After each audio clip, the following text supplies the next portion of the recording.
अब गुरुकुल के सर्वश्रेष्ठ धनुर्धर कुमार देवदत्त की परीक्षा होगी। कुमार देवदत्त की, कुमार देवदत्त की, कुमार देवदत्त की, कुमार देवदत्त की, कुमार देवदत्त की। देखना महादेव, देवदत्त चुटकी बजाते ही लक्ष्य भेद देगा। उससे श्रेष्ठ दूसरा धनुर्धर कोई है ही नहीं। हाँ, सुना है। अनुज अमितोधन बता रहे थे, उससे उत्तम कोई नहीं।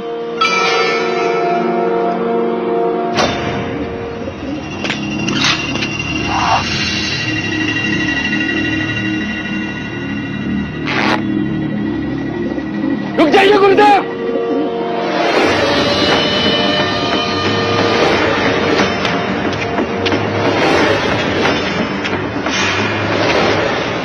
क्षमा गुरुदेव, परीक्षा के लिए क्या मूक पक्षियों को लक्ष्य बनाना उचित है? परीक्षा में धनुर्धर की योग्यता को परखना होता है। क्या युवराज के पास कोई और विधि है?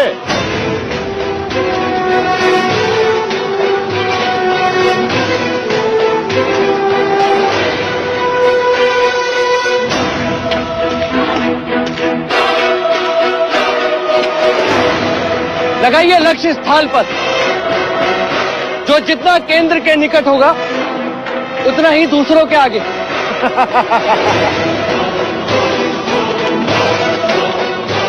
युद्ध में थाल और कटोरों में बाण नहीं चलाते अनुज।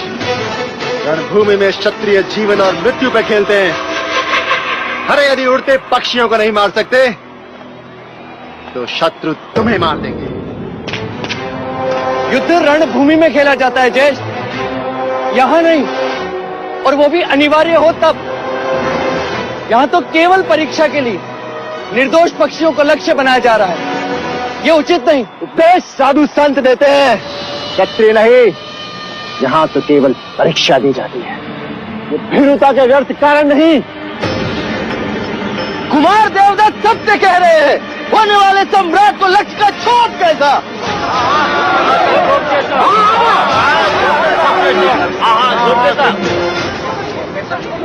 युवराज, वैसे भी आपको शस्त्र विद्या में रुचि नहीं है। हम आपकी परीक्षा बाद में लेंगे।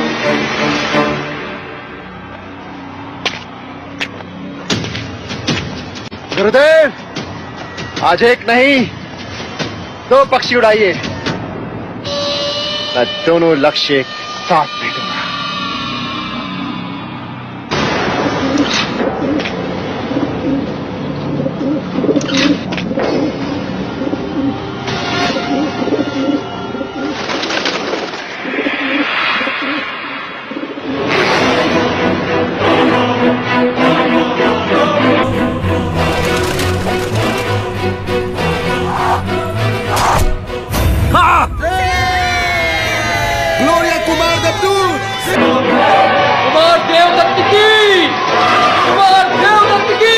देखा महादेवी, मैंने कहा था ना, देवदत्त से बड़ा धनुर्धर कोई है ही नहीं। देवदत्त की, कुमार देवदत्त की, कुमार देवदत्त की, कुमार देवदत्त की, कुमार देवदत्त की, कुमार देवदत्त की, कुमार देवदत्त की।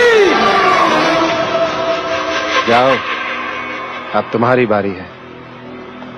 एक बार अपने तीर से उड़ते हुए रक्त को देखो, कितना आनंद मिलता है। जाओ। सिद्धार्थ, अब तुम्हारी बारी है।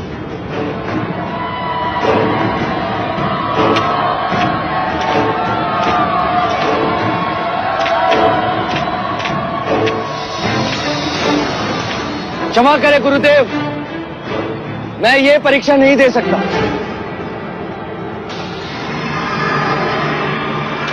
तो ठीक है गुरुदेव, परीक्षा समाप्त हुई। मुझे सर्वश्रेष्ठ घोषित किया जाए। जी गुरुदेव, अब ज्येष्ठा को सर्वश्रेष्ठ घोषित कर दें। मैं पक्षियों को नहीं मार सकता। सिद्धार्थ, तुम्हें परीक्षा देनी होगी, ये मेरा आदेश है।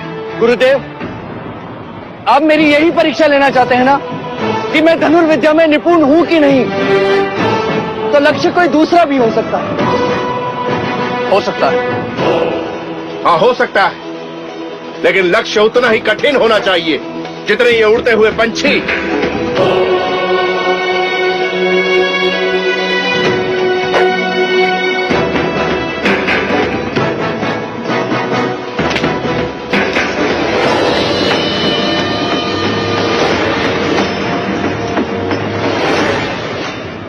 ज्येष्ठ, अब आप इसे अपनी पूरी शक्ति से ऊपर उछालिए, इतना ऊपर उछालिए कि ये मोती बिंदु के रूप में भी ना दिखाई दे।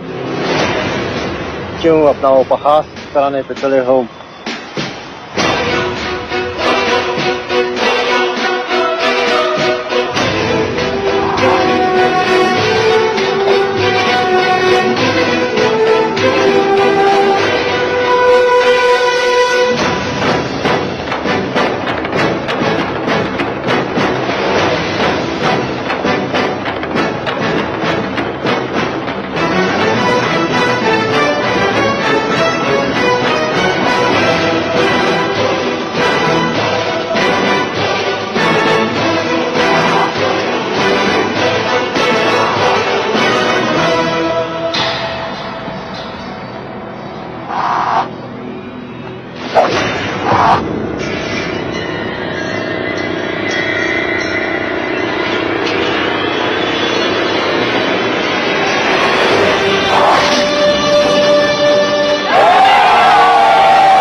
Me duele escuchar tus declaratorias de no violencia.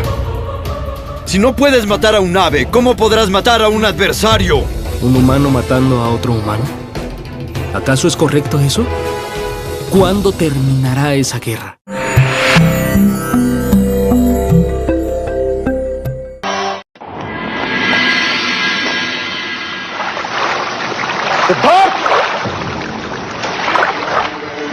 युवराज स्नान कर रहे हैं कुमार।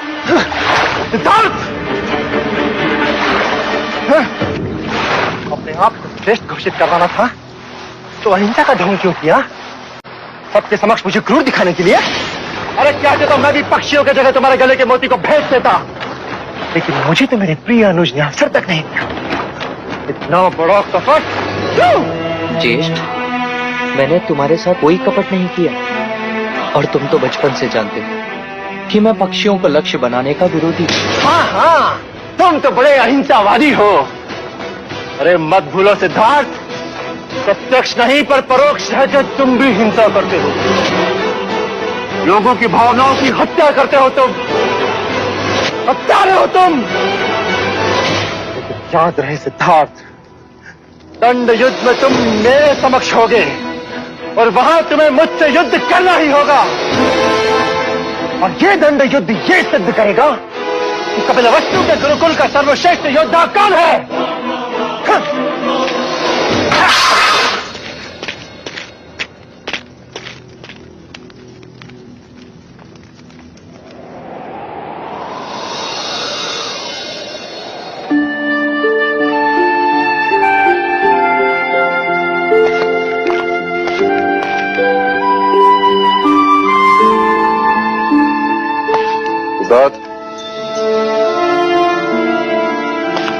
आप मुझे बुला लिया होता?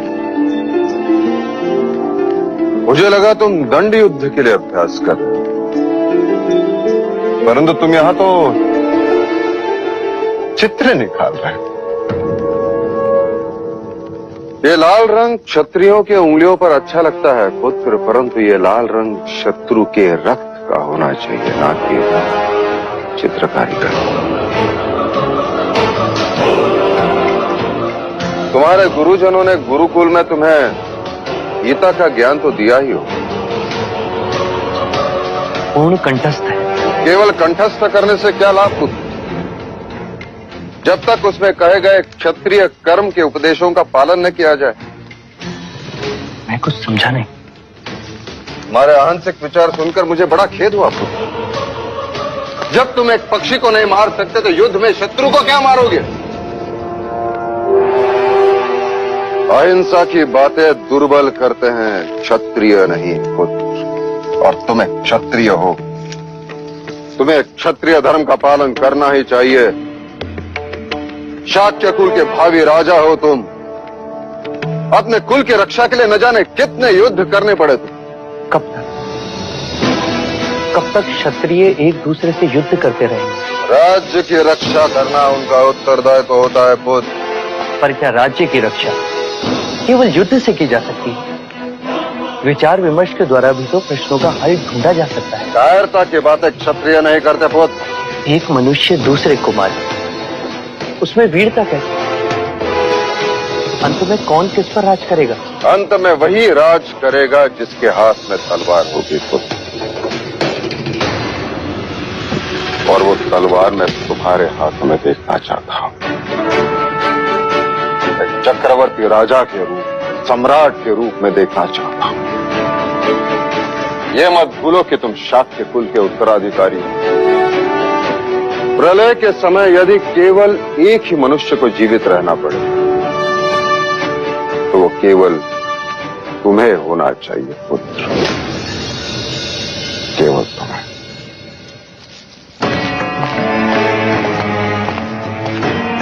मैं गीता के उपदेश को समझता हूं पिताजी, पर युद्ध के लिए कृष्ण का विराट स्वरूप आज भी मेरे लिए एक प्रश्न है।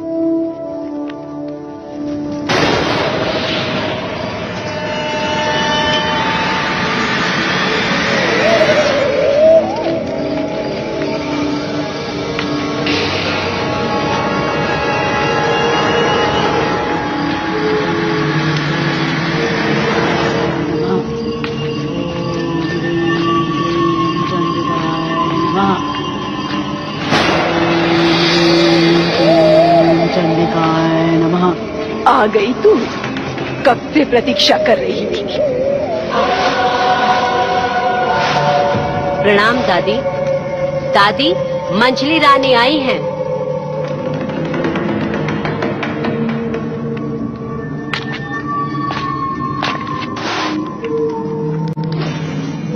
वो मेरा पुत्र। तेरा पुत्र हर समय क्रोध होता है, इसीलिए सब कुछ खोता है। जानती हूँ, इसीलिए यहाँ आई।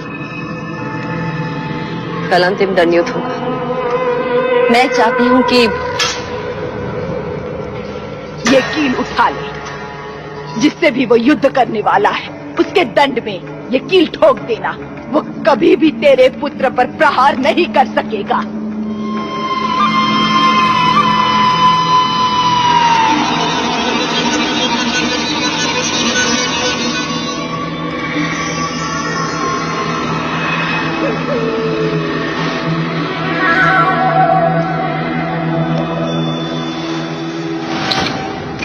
ले जा इसे। देने वाली को तू क्या देगी?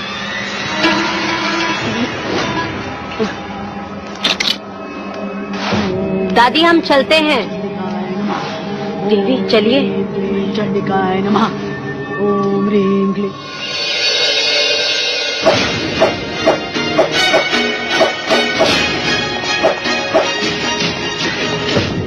देवदत्त,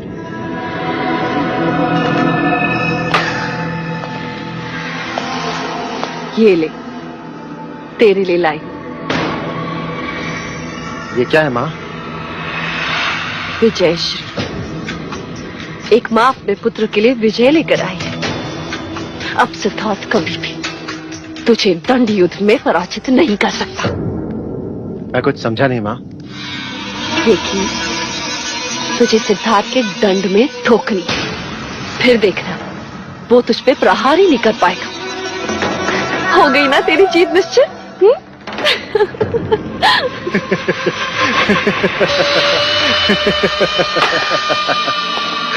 माँ, मुझे जीत याचकों की तरह झोली में नहीं, अपनी मुट्ठी में चाहिए। यदि आप कहें तो ये कील सिद्धार्थ की हथेली में ठोक दूं, यदि कहें तो तलवार से उसका सर उड़ा दूं माँ। लेकिन इस तरह ये टोने टोट के करके मुझे विजय नहीं होना। मैं एक शूरवीर क्षत्रिय हूं, मुझे जीतना है और मैं जीतूंगा। और जीत का महत्व तब होता है जब एक योद्धा अपने शौर्य और वीरता से युद्ध को जीते। लेकिन आप ये नहीं समझेंगे, क्योंकि आपको अपने पुत्र की योग्यता से अधिक विश्वास इस कील पर है।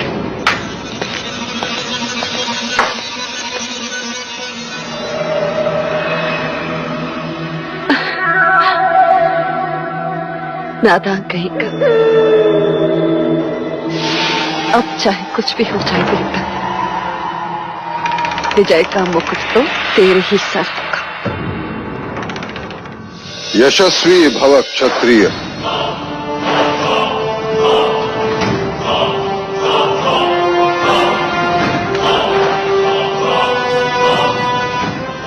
मंगला दीदी का भी आशीर्वाद लो पुत्र।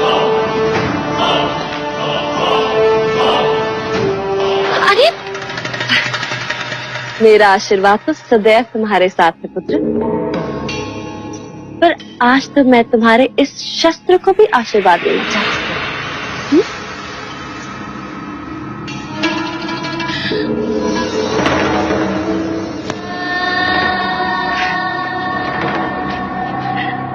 ईश्वर करे तुम्हारे शस्त्र को किसी की अशुभ दृष्टि न।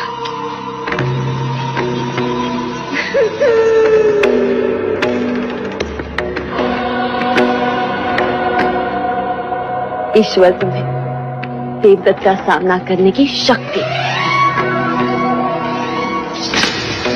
लो।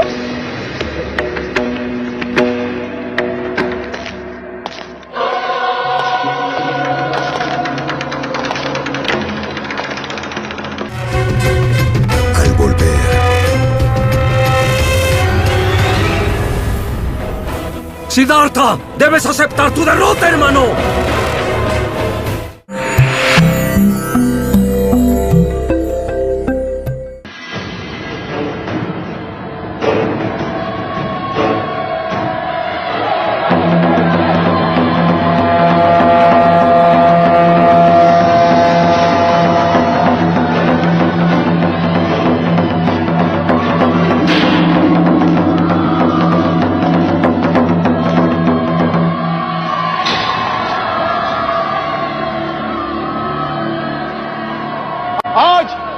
परीक्षा का अंतिम चरण ये निश्चित करेगा कि कपिलवस्तु के गुरुकुल का सर्वश्रेष्ठ योद्धा कौन है।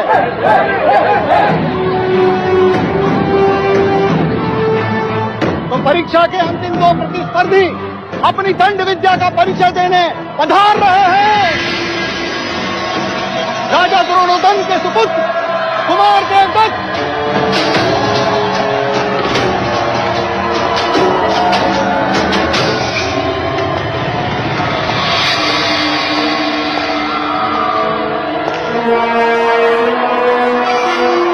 और महाराज शुद्धोधन के सुपुत्र और कपिलवस्तु के भावी सम्राट युवराज सिद्धार्थ गौतम।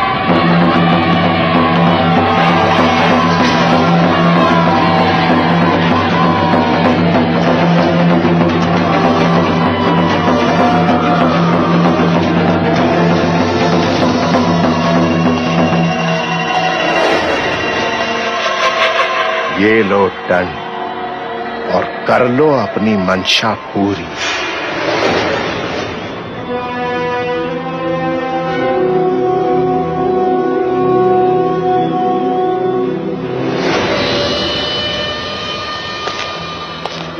आज ये प्रमाणित कर दूं कि तुम्हारे दंड और कृष्ण के सुदर्शन में कोई भेद नहीं। वो जब भी चला सत्य के लिए चला। आज तुम्हारा ये दंड भी चलेगा तो सत्य के लिए, अपने माता पिता की प्रसन्नता के लिए, अपनी प्रजा का विश्वास जीतने के लिए।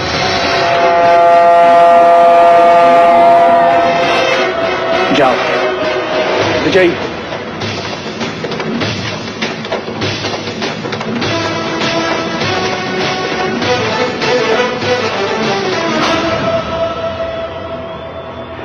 कौन दिन तू लाख चतुर था, परंतु युवराज के साहस से तो मैंने पराजय की कील ठोक दी।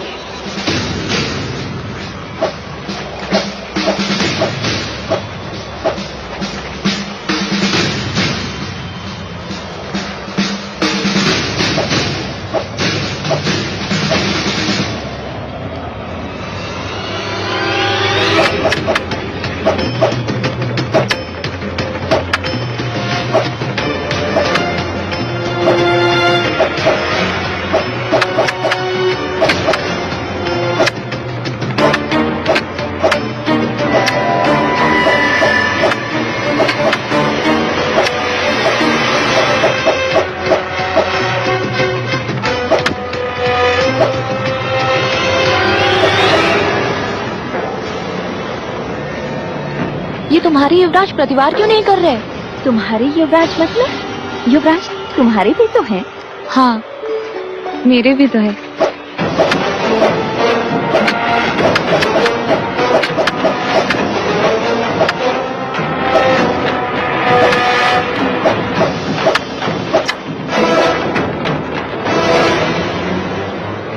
तो मुझ पे प्रहार क्यों नहीं करते सिद्धार्थ?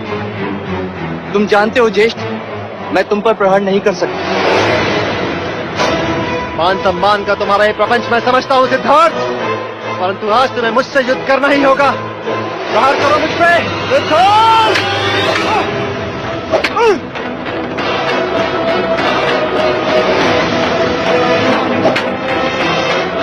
सिद्धार्थ प्रहार करो या अपनी हार स्वीकार करो।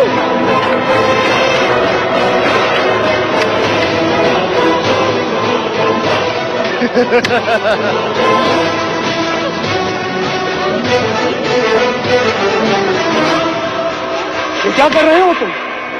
कपिलवस्तु के भावी सम्राट के हाथ कांप रहे हैं गुरुदेव। सिद्धार्थ, मैं ज्येष्ठ पर प्रहार नहीं कर सकता गुरुदेव। आचार्य कौंडिन्य, तो क्या मैं देवदत्त को कपिलवस्तु का सर्वश्रेष्ठ योद्धा घोषित कर दूं? नहीं, विजय भीख में नहीं चाहिए मुझे। तुम्हें प्रहार करना होगा। ये युद्ध नहीं केवल एक परीक्षा है गुरुदेव, मैं चाहकर भी हाथ नहीं उठा पाऊंगा। तुम सबके समक्ष ये स्वीकार करो कि तुम कायर हो। मेरी प्रतिभा से भय लगता है तुम्हें। स्वीकार करो। सिद्धार्थ, अब तुम्हें किसी एक विकल्प का चयन करना है। या तो तुम्हें प्रहार करना है या फिर आज के बाद आचार्य कौंडिन्य को भूल जाना है। मैं तुम्हारा गुरु नहीं और तुम मेरे शिष्य नहीं। गुरुदेव, यदि तुम इस परीक्षा में विजय न हुए तो मेरा सिखाया सब मिथ्या है। ना समझ पशु पक्षी भी समय आने पर चुनौती स्वीकार कर लड़ने को तैयार हो जाते हैं। तुम तो मनुष्य हो। मत भूलो, अतल वितल भूतल पर जन्म लेने वाली प्रत्येक आत्मा कर्म के अधीन है, कर्माधीन है। पर ज्येष्ठ, इतने भावनाशील मत बनो सिद्धार्थ। केवल अपना कर्म करो। याद रखो, बादल का मूल्य वर्षा से, पेड़ का मूल्य फल से, तलवार का मूल्य धार से, उसी तरह एक क्षत्रिय का मूल्य प्रतिभावान योद्धा बनने से।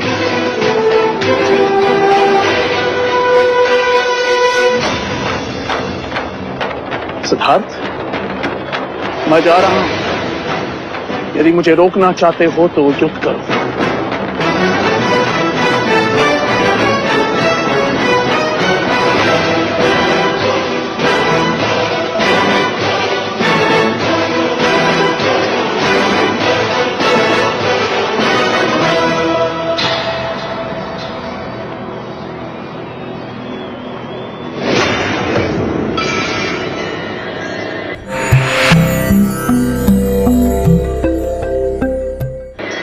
अतल वितल भूतल पर जन्म लेने वाली प्रत्येक आत्मा कर्म के अधीन है, कर्माधीन, केवल अपना कर्म, केवल अपना कर्म।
क्षमा करना ज्येष्ठ, ये प्रहार मैं अपने लिए नहीं, गुरु आज्ञा से कर रहा हूं।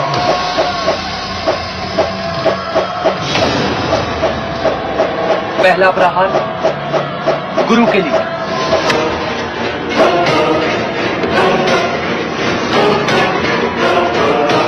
दूसरा माता पिता की अपेक्षा के लिए,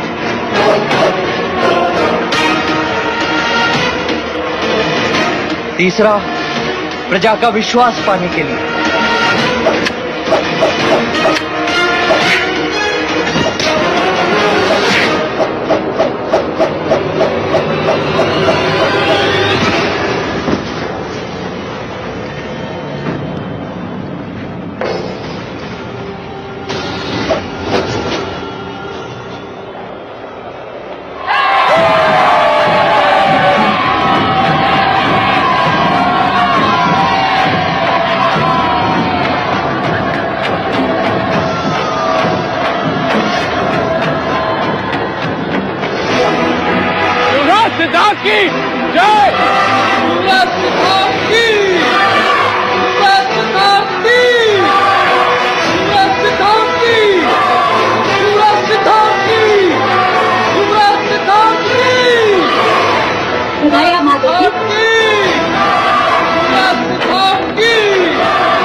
बधाइयों महाराज। बताइए सारे कपिल वस्तु को शोभा यात्रा का आयोजन करो। सेनापति। जी महाराज। ऐसा कुछ करो कि शाक्यों के राजकुमारों की कीर्ति मगध और कौशल राज तक पहुंचे।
तुम बांसुरी कितनी अच्छी बजाते हो।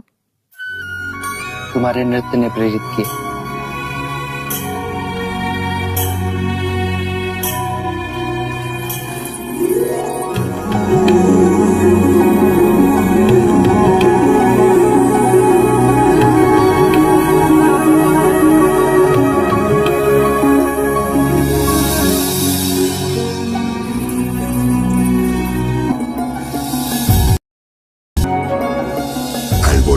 ¿Quién eres?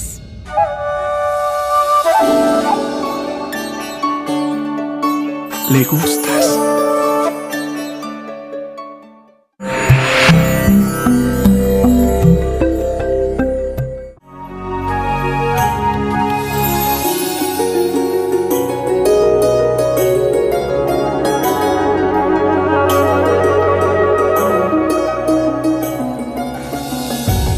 कौन हो तुम?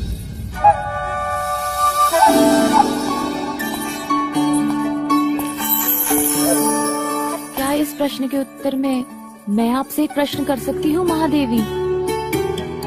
मैं आपको क्या कहकर पुकारूं? मामी या बुआ? यशोधरा, यशोधरा,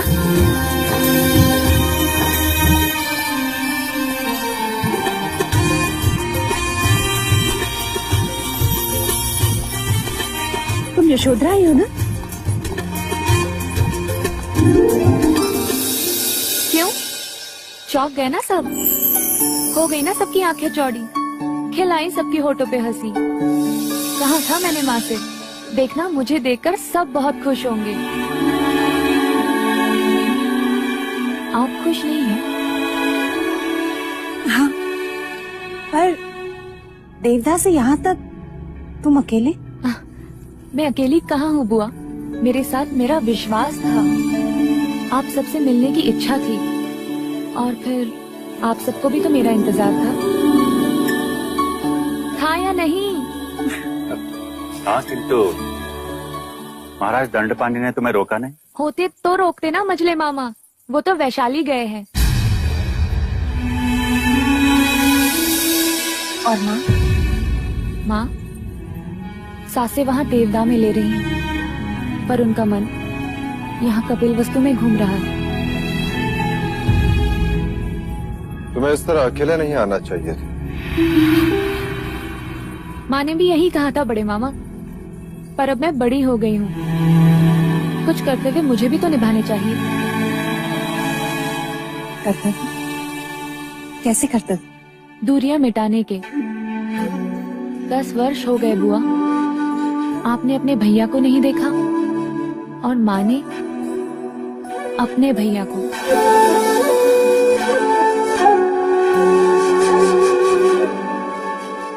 तुम्हारे रूप में मुझे अमिता दिखाई दे रही और तुम्हारे शब्दों में उसे सुन रही। मैंने तो कह दिया था माँ से कि मुझे जाने दो, मामा और पिताजी के बीच जो भी अनबन हो, पर मैं बन बन करके संबंध बनाकर ही वापस आऊंगी। परंतु यशोधरा, तुम यहाँ तक आ गई और तुम्हें किसी ने रोका नहीं? हाँ मंगला मामी, नगर द्वार पर चन्ना से भेंट हुई तो वो मुझे नगर ले आया और राजप्रसाद के बाहर लोशिका मिली, वो मुझे भीतर ले आई। हाँ महादेवी मेरे पास आकर कहने लगी, पहचाना? मैंने कहा नहीं, तो कहने लगी 10 वर्षों के बाद आई हूँ, मुझे पुष्प पसंद है और मेरे हाथी का नाम कुंज है, मैं तुरंत पहचान गई गोपा। लोशिका? ये मैंने क्या कह दिया? गोपा? हाँ महादेवी, महारानी अमिता इन्हें प्यार से गोपा कहती हैं, लेकिन ये बात किसी को नहीं पता, लेकिन मैंने सुन ली थी। लोशिका?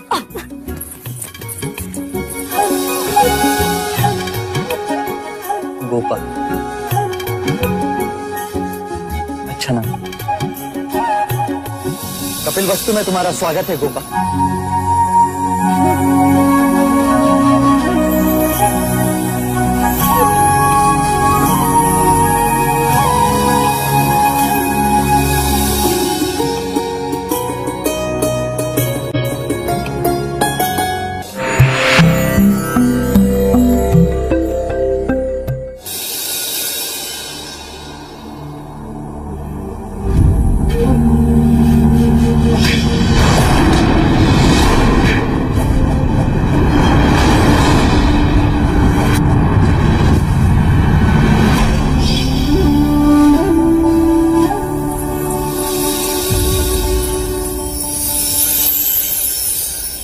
ये अच्छा स्वागत है। शास्त्र कहते हैं अतिथि देवो भव, पर यहाँ तो विपरीत है। ये अतिथि अपने अतिथ्य को ढूंढते ढूंढते थक गई। मुझे लगा तुम अभी भी सबसे मिलने में व्यस्त हो। सबसे मिल ली, केवल तुम शेष हो। ज्येष्ठा से मिली? हाँ, वो भी पराजय पर बहुत क्रोधित है। जानता हूँ, वो अपनी पराजय को सहज स्वीकार नहीं कर सकते। और तुम भी तो अपनी विजय का आनंद नहीं मना रहे। ऐसा क्यों कहती हो? स्वयं से पूछो। सब कुछ छोड़कर यहाँ अकेले आकर बैठ गए। कोई काव्य की रचना कर रहे हो? नहीं। जब जब मेरा चित्त प्रश्नों के अधीन होता है तो मैं यहाँ उत्तर खोजने चला आता हूँ। प्रश्न? कैसा प्रश्न? यही कि अमावस्या की रात से भी काला क्या होता है? इतना साधारण प्रश्न। अमावस्या की रात से भी काला होता है स्त्री की आंखों का काजल।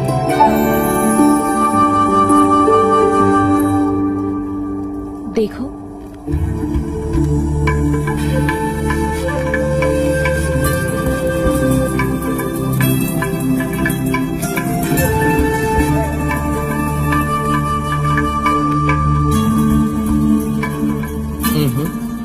कलंक। अब बताओ, जल से पतला क्या होता है? प्रेम। सच कहा ना मैंने? ज्ञान। जल से पतला ज्ञान होता है शुद्धरा। अब एक प्रश्न मैं करूं? हाँ हाँ, पूछो ना। तुम केवल अच्छी बांसुरी बजाते हो या सिखा भी सकते हो? तुम चाहो तो सिखा भी सकता हूँ। कहते हैं ज्ञान और खुशियाँ बांटने से बढ़ती हैं शुद्धरा। गोपा, गोपा अच्छा नाम है ना? पहले एक सुर सीखो, केवल फूको इस तरह।